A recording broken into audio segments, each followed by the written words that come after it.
Por Dentro da Política conversa com o deputado Fernando Capês, do PSDB. Muito bem-vindo ao estúdio da TV Assembleia SP. Sempre um prazer conversar com o senhor. Muito obrigado, Jorge. Para mim é uma honra, inclusive, poder ser entrevistado por você. Vamos fazer uma prestação de contas de mandato, mas antes de mais nada, falar do mal-estar que reside hoje na cabeça das pessoas, de maneira geral, com a política, deputado. O que falar desse estado de ânimos? Parece que o país está paralisado. O senhor já tinha visto isso alguma vez na sua vida? De fato, quando você observa o nível de aprofundamento que a Lava Jato está chegando, há uma preocupação muito grande, porque está se atingindo níveis de corrupção quantitativos, né, em quantidade de valores, sim, e qualitativos, níveis de agentes públicos. E também o nível de agentes públicos atingidos, né, sim, que realmente leva a um abalo da confiança da população nas instituições. E num momento como esse, ocorre um perigo enorme. O perigo de momentos assim é a generalização e dizer que a política não presta, que nenhum político serve, e não é verdade. Se nós pararmos para analisar individualmente, você vê que tem muita gente boa no Congresso Nacional, na política, e que aqueles que cometeram malfeitos devem ser responsabilizados. Mas nós temos que separar o joio do trigo, para não criar descrença total da sociedade na política. Se não tiver política, qual é o modelo que vai ser alternativo? Uma ditadura? Sim. É isso que nós queremos? A quem interessa jogar todos os políticos na vala comum?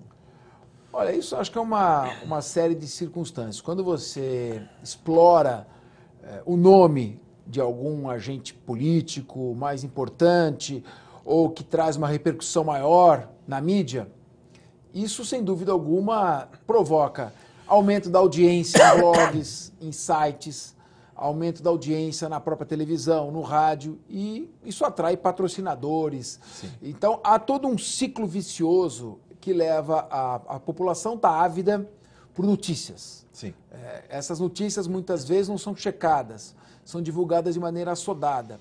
E o que acontece é um prejuízo enorme para as pessoas que são atingidas, um prejuízo enorme para a sociedade, porque cria uma frustração, já que os fatos divulgados, muitos deles não são verídicos e, portanto, não vão levar a nenhuma consequência processual, e a descrença total no sistema político. É um momento difícil, mas o país é muito grande, com enormes recursos naturais, com uma população jovem. Eu acredito muito no Brasil. Maior que a crise. O senhor é um otimista. Um otimista incorrigível, se pode falar aqui. Sim. Mesmo num momento desse tão difícil. Não tem como ser pessimista, né? O país, nós não temos nenhum inimigo em nossas fronteiras. Nós podemos, portanto, controlar gastos excessivos, que são caríssimos, com defesa militar. Nós não somos abalados por desastres naturais, não temos terremotos, furacões, tsunamis que atingem o nosso litoral. Nós podemos nos vangloriar de ser um país que se relaciona bem, é bem visto e bem quisto por todo mundo. E fora isso, nós temos a maior floresta tropical do mundo, temos o Pantanal, temos as cataratas do Iguaçu, temos as tradições, essa diversidade cultural, um país de dimensões continentais, com recursos inesgotáveis. Sim. Eu acredito muito no Brasil, não tem como ser pessimista. É uma crise passageira e, sem dúvida alguma, vai permitir, inclusive, uma renovação nos quadros da política. Pois é, o país pode ir bem, mas a política não vai tão bem. Por quê? Esse descompasso, se pode falar. Aliás, há muita dúvida com relação à política que deve melhorar a vida das pessoas. O mercado já mostrou lá atrás, em 2008, na crise, que não é o bastante, o suficiente para mudar, para melhorar a vida das pessoas. É a política que proporciona essa mudança. Mas quando há um desalento com a política, como ficam os agentes? Como fica a credibilidade, a representatividade? O senhor fala tão bem desse tema. Não, a política é importante porque ela permite que os temas sejam debatidos e que sejam debatidos com várias pessoas, com grupos heterogêneos, com diversas opiniões. Isso é democrático. Isso impede que a opinião e a oposição de um grupo dominante se sobreponha autoritariamente, que o país tenha, por exemplo, uma condução numa única linha, de uma única pessoa, como ocorre no caso de ditaduras, sim, ou monarquias. Então, a política tem esse ponto positivo. O problema é que esses debates que são necessários e democráticos, eles estão se tornando exaustivos, extremamente desgastantes, levam muito tempo, não se chega a lugar nenhum. Então, o sistema político ele está se tornando ineficiente e ineficaz. Então, muitas vezes nós chegamos, eu brinco com isso, é uma coisa séria, mas a gente fala em tom de brincadeira, que o Brasil leva 10 anos para debater o óbvio e começa a fazer o óbvio a partir do 11º ano. Então, com esse ritmo lento, essa falta de pragmatismo, de objetividade, sem dúvida alguma, isso atrasa o país. Aqui, para te dar um exemplo, na Assembleia Legislativa, nós conseguimos durante a nossa gestão, nós tiramos quase 1000 projetos que estavam em pauta, travando as votações, aprovamos, levamos à votação mais de 80 projetos encaminhados pelo Executivo e outros poderes, derrubamos vetos, mantivemos vetos, tudo agindo com muita rapidez. Por quê? Porque a sociedade precisa disso, dessa resposta. E se a política não conseguir conciliar o seu espírito democrático com uma postura ética e eficiente e eficaz, há o risco, sim, de se buscar um modelo alternativo que seria ditatorial. E como imprimir esse ritmo à política? Só lembrando aqui, quando o deputado Fernando Capês foi presidente desta casa, até março de 2017, eram mais de 800 projetos na ordem do dia, né? Hoje são 228 itens, um deles com urgência. Mas, deputado, voltando a essa questão da pressa que as pessoas têm em resolver logo, e, aliás, essa pressa talvez venha até das redes sociais que o senhor opera tão bem.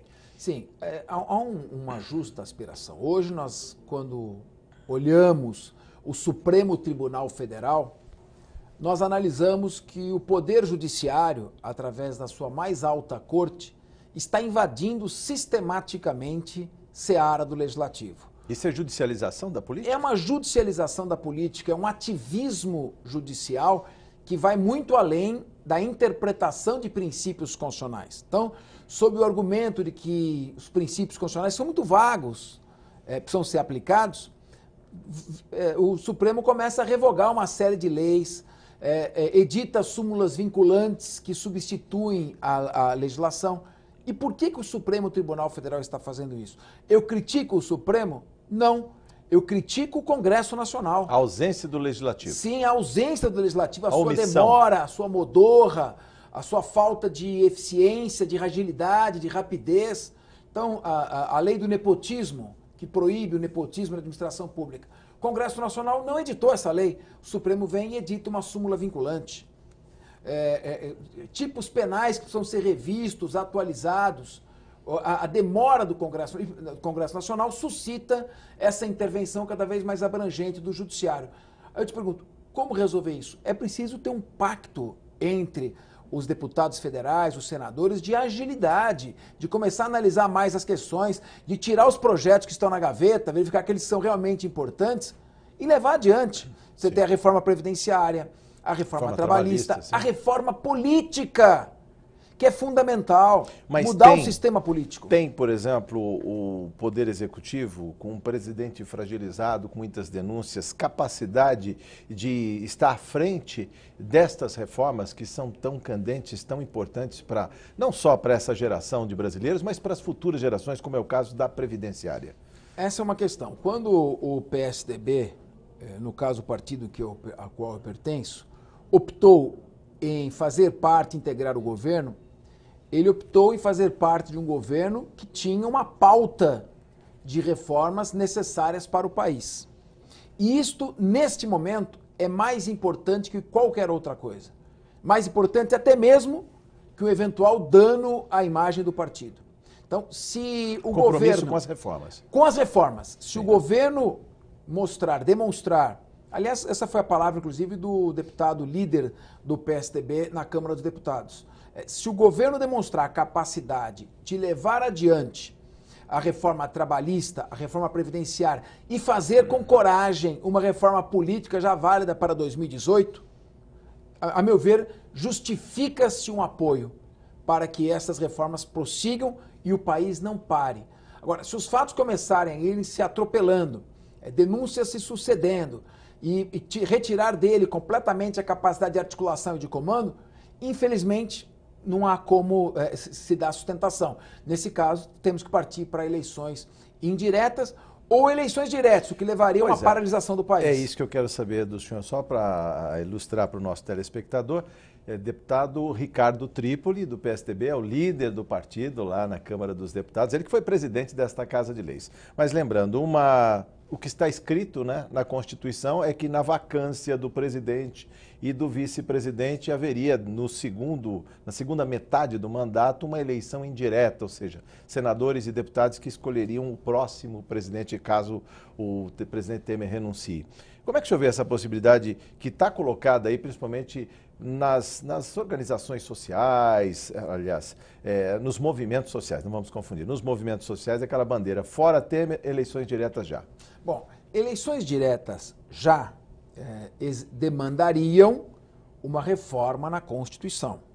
Então teremos que fazer uma emenda constitucional que por si só já seria extremamente lenta e desgastante. Ela teria que ser aprovada na Câmara dos Deputados em 2 turnos de votação, no Senado Federal em 2 turnos de votação e exigiria 3/5 dos deputados federais e dos senadores, 3/5 em cada um dos 2 turnos na Câmara e depois no Senado. Veja bem, posteriormente a isso, haveria o prazo para inscrição das candidaturas e as campanhas. Ou seja, o país ficaria paralisado. É importante que se saiba disso, né? As reações às vezes são emocionais e se seguem ao talante da pressão exercida pela mídia. Sim. E a mídia, evidentemente, ela tem seus interesses, né? Tem seus interesses próprios, que são interesses comerciais, sim, inclusive. Ora, na medida em que você paralisa o país por 1 ano, até se fazer uma eleição direta, quem vai recuperar este prejuízo? Então, neste ano, pensando no país, neste ano que se perderia o tempo com as eleições diretas, seria importante que o país já tivesse as reformas aprovadas. Talvez então, uma eleição indireta, sim, a eleição só para cumprir o mandato tampão, sim, até outubro de 2018, seria o caso. Certo. Agora, quem que seria eleito numa eleição indireta? Seria provavelmente alguém do Congresso Nacional. Ou seja, não tem candidatura avulsa, tem que ter filiação partidária. Sim, vai ter que ter filiação partidária. Então vai se fazer a eleição indireta para alguém que seja inscrito. Não há como disputar uma eleição sem ser pertencer a um determinado partido, penso eu. Sim. Muito bem. De qualquer maneira, ainda que não o fosse, o Congresso Nacional não elegeria ninguém de fora de suas hostes, evidente. Nem se fosse Carmen Lúcia, por exemplo, a presidente do Supremo? A Carmen Lúcia, professora Carmen Lúcia, uma grande amiga, a admiro como professora, como jurista, mas nessa seara política ela não teria nenhuma chance. Os parlamentares tenderiam a aprovar um nome dentre eles e não buscar um nome do judiciário. Então, aí se seguiria um nome contra o qual poderiam surgir novas denúncias. Aí, de novo, novo impeachment. Então, a instabilidade seria muito grande. Sim. A questão da eleição também, direta, as eleições de 2014, o deputado em 2014 teve 306 mil votos, né? A gente costuma dizer assim que a gente nunca despreza voto. Então foram 306.268 votos. Pois é. Na eleição de 2014, segundo dados do Tribunal Superior Eleitoral, foram gastos 5 bilhões de reais. Quer dizer, não seria também um luxo para um país que já está com as suas finanças combalidas gastar mais bilhões? Eu não digo uma eleição geral, mas se fosse apenas uma eleição para presidente, que geralmente é a mais cara, gastar pelo menos 1 bilhão ou 2 bilhões para fazer uma campanha veloz para tentar escolher um presidente que teria mandato findo em outubro de 2018, a não ser que se recortasse mais uma vez a Constituição e prolongasse mandato até 2022. Bom, você tocou num ponto fundamental. E todo esse gasto excessivo que existe em campanhas, na verdade, ele demandaria uma urgente reforma política. Eu estou para dizer, eu sei que é polêmico, mas que a reforma política é mais urgente até que a trabalhista e a previdenciária. Muita gente no campo empresarial não vai concordar comigo. Sim. Mas ela é a base de tudo. Então, não há condição, num país de dimensões continentais, um estado, por exemplo, como São Paulo, que tem 645 municípios, o candidato fazer campanha em todo o estado. Então, eu, em que pese, você disse, mais de 300 mil votos, eu tive voto em praticamente todos os municípios, eu apoiaria entusiasticamente o voto distrital. Eu não sou um candidato distrital. Mas apoiaria. Eu não sou um candidato territorialista. Sim, sim, sim. O meu voto é espalhado no estado. É voto de opinião. Mas eu apoiaria, sim, em primeiro lugar, o voto distrital, reduzindo a área de atuação do parlamentar. Sim.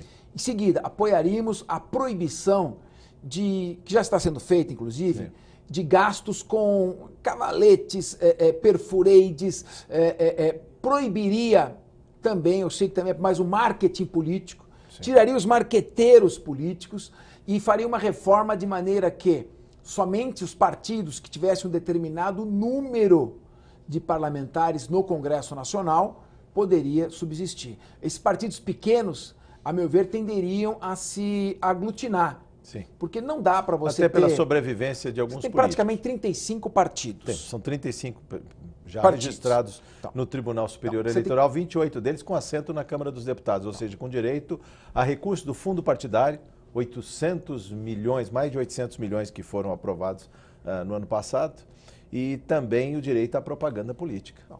Os Estados Unidos tem 2 partidos, e é a maior democracia do mundo, republicanos e democratas. Na Grã-Bretanha, também a eleição para o primeiro-ministro, né? Partido Conservador, Partido Trabalhista. E assim por diante você vai. Não há seriedade em você ter 35 partidos. E isso se reflete nas eleições majoritárias, a cujo custo você se referiu. Se você tiver menos candidatos, 2 candidatos disputando, 2 tendências diferentes, 2 propostas, Estado provedor, Estado mínimo, por exemplo, que é o que hoje se discute, claro, e esses candidatos com um tempo limitado, 1 mês e meio de campanha, todos os dias na televisão, e controlando os gastos, debatendo ideias, você reduz sensivelmente o custo das campanhas. Eu acho que nós estamos partindo por uma nova etapa, mas é necessário que isso seja feito com coragem, inclusive já para 2018. Agora, deputado, o que falar também dessa discussão posta do voto em lista? Isso é uma polêmica que foi colocada, inclusive aqui no programa da TV Assembleia SP, o deputado Vicente Cândido, do PT de São Paulo, que é o relator da proposta, falou do voto em lista. Como fica na cabeça do eleitor que vota em pessoas a obrigatoriedade de colocar uma legenda lá e depois o partido escolher quem vai ser o representante na Câmara dos Deputados ou na Assembleia Legislativa? Bom, isso levaria a um fortalecimento dos partidos e a uma queda na personalização da política. Tem seu lado positivo. Mas, como você disse, é mais democrático que o eleitor escolha o seu candidato e combine esse candidato com uma legenda. Me parece que o voto distrital, e repito, o voto distrital beneficiaria candidatos com base territorial, o que não é o meu caso. Mas o voto distrital, a meu ver, seria a solução mais imediata. E o candidato também ficaria preso àquela determinada região e ele vai ser cobrado muito mais diretamente do que ele está espalhado em todo o estado. Hoje se canibaliza voto dentro do próprio partido. O senhor vai para uma cidade, alguém já tem um representante lá do seu partido, por exemplo, falou, que está aqui pedindo voto na minha cidade, ou seja, parece que o inimigo não está no outro partido, está no mesmo partido, no ombro a ombro ali. Como é pedir voto? Por exemplo, o argumento de quem é favorável ao voto em lista. Sim. Então, todos os candidatos ao mesmo partido, quanto mais votos o partido tiver, maior o número de candidatos eleitos, eles vão trabalhar juntos em solidariedade. Mas, como você também bem coloca, no voto distrital, você evitaria esse canibalismo também. Você teria as vantagens do voto em lista sem as suas desvantagens. Agora, é preciso que o Congresso Nacional reflita sobre isso e saia desse estado de absoluta modorra no qual se encontra. Deputado, vamos falar nesses 5 minutos de encerramento da nossa conversa, praticamente o papel das Assembleias Legislativas. Muito se fala que o assunto ou está nas câmaras municipais, ali no varejo, ou no Congresso Nacional, os grandes temas, as grandes reformas. O que sobra de competência para legislar um deputado estadual, que é tão cobrado, mas parece que no seu papel ele pouco sobra em termos de poder, né, vamos dizer assim, em capacidade de propor leis. Jorge, lamentavelmente, as assembleias legislativas e, portanto, os estados não podem legislar sobre direito penal, processo penal, direito civil, processo civil, trabalhista, comercial, não podem legislar sobre reforma agrária, assistência social, legislação de trânsito, Orçamento, normas gerais de licitação, sim. Nada disso. Praticamente a competência dos estados fica limitada, restrita a pleitos de servidores e corporações estaduais, por isso que as assembleias estão sempre invadidas por associações de funcionários públicos. Muito barulhentas, por sinal. Então, quer dizer, praticamente fica esta questão, com ainda o prejuízo de que a iniciativa desses projetos é do governador. Então sobra alguma coisa de consumidor, residualmente o meio ambiente. E qual é a consequência? As assembleias perdem a sua importância, perdem o seu protagonismo e atraem todo tipo de crítica injusta. Você vê, a Assembleia Legislativa do Estado de São Paulo é a única unidade orçamentária que não pediu suplementação de verba. Ela não pede há 10 anos. Ela trabalha com o seu orçamento. A Assembleia Legislativa de São Paulo tem o penúltimo menor orçamento proporcional, ela trabalha com orçamento menos da metade do que teria direito constitucional, não pede suplementação e ainda devolve dinheiro. Nós temos aqui uma procuradoria da casa muito profissional, os procuradores são concursados, muito profissionais. Nós temos um corpo de funcionários efetivos que integra os mecanismos de controle da casa também muito bons. E a Assembleia trabalha dentro da sua competência, ela legisla rapidamente. O governador, no caso, o governador Geraldo Alckmin, que está aí completando seu 2º mandato, ele diz que chegou a ser a favor da medida provisória em nível estadual, mas que a Assembleia Legislativa demonstrou para ele que não há necessidade pela rapidez com que ela responde. E sem negociatas, aqui nunca teve denúncia de mensalinho, de mensalão, não tem denúncia de que há um jogo de toma lá da cá com emendas parlamentares. E, no entanto, o que você vê, Jorge? A verdade, a imprensa sempre procura destacar, tentar buscar lados negativos na casa, distorce informações que chegam ao conhecimento da opinião pública. Quando fala da produtividade do parlamentar, diz só títulos de entidades ou de nomes de próprios do Estado. Sim, mas na verdade, em muitos casos, eles estão mentindo, omitindo e distorcendo. E você não tem como lidar com isso, é uma campanha para a desmoralização dos legislativos e, no caso, do legislativo estadual. Repito, muito perigosa, porque isso é o que, na verdade, muita gente quer ouvir, dá audiência, sim, atrai patrocinadores para os sites, os blogs, os jornais, mas essa mentira, essa distorção traz prejuízos enormes à democracia. Lembrando ainda o seu tempo à frente desta Casa de Leis, e nos 2 minutos que nos restam, menos que isso, como falar do protagonismo da Assembleia, como trazer mais prerrogativas para os parlamentares e torná-la mais próxima do cidadão, dos seus anseios. Aquela nossa conversa inicial, o que pensa o cidadão, o que mais ele espera do legislativo, do legislador, dos parlamentares que o representam. Bem, me parece que dar cada vez mais transparência e informações, procurar tomar medidas que reduzam o custo e a despesa do legislativo e lutar, como nós fizemos, eu fui presidente do colégio de todos os presidentes de assembleias estaduais, para que aumente a competência legislativa e o Estado possa legislar sobre temas como tramitação de inquérito policial, proteção do meio ambiente, normas gerais de licitação, trânsito, entre outros. Muito obrigado por sua entrevista. Volte mais vezes à TV Assembleia SP. Sempre um prazer conversar com o senhor. Uma enorme honra. Muito obrigado. Eu conversei com o deputado Fernando Capês, do PSDB. Você ficou por dentro da política. Muito obrigado por sua audiência.